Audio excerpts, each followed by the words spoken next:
Bienvenue à la leçon de physique numéro 2 intitulée l'électroscope. Avant de commencer, un petit rappel que nous avons vu trois façons de charger un objet. Ce sont le chargement par frottement, le chargement par induction et le chargement par contact. Le chargement par frottement est un échange d'électrons par friction. On peut utiliser une série d'électroniques pour prédire les charges et l'échange d'électrons détermine le type de charge. Donc si un des objets reçoit plus d'électrons, lui va être chargé négativement. Mais si un objet donne des électrons, celui va être chargé positivement. Le chargement par induction, c'est un objet chargé va induire une charge d'un objet neutre. Ici, il ne va pas le toucher. Les charges communes vont se reposer. Donc, si un objet négatif s'approche d'un objet neutre, il va repousser tous les électrons à le côté opposé de l'objet neutre et le côté le plus proche va être chargé positivement. Il va donc être attiré à l'objet chargé. Donc l'objet neutre sera ultimement attiré à l'objet chargé. Le chargement par contact est quand un objet chargé touche un objet neutre. Et là, il y a un échange d'électrons. Si la charge est positive, l'objet neutre donnera ses électrons et deviendra positif.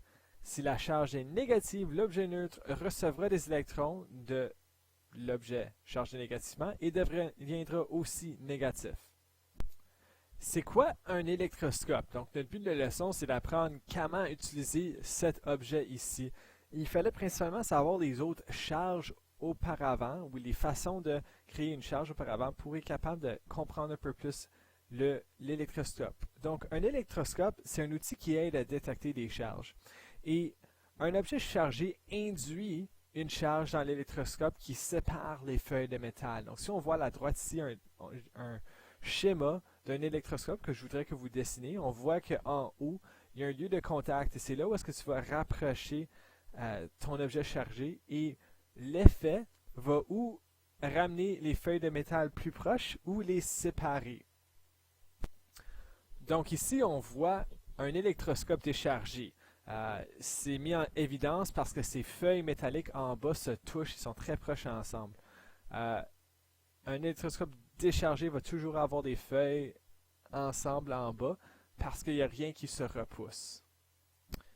Si nous autres, on rapproche un objet, dans ce cas-ci chargé positivement, à l'électroscope, cela attirerait les charges négatives de l'électroscope vers l'objet. Donc le haut de l'électroscope serait chargé négativement. Mais ce que ça fait, c'est que ça laisse un manque d'électrons au bas, proche des feuilles, et donc toutes les charges positives vont se repousser et ça va repousser les feuilles et les séparer. Donc à cause de cela, les feuilles de métal vont se repousser et vont donc être séparées. Ici, on montre qu'un objet chargé positivement, s'il touche l'électroscope, donc le lieu de contact, il va changer et lui donner une charge positive permanente. Donc les feuilles de métal devraient rester séparées.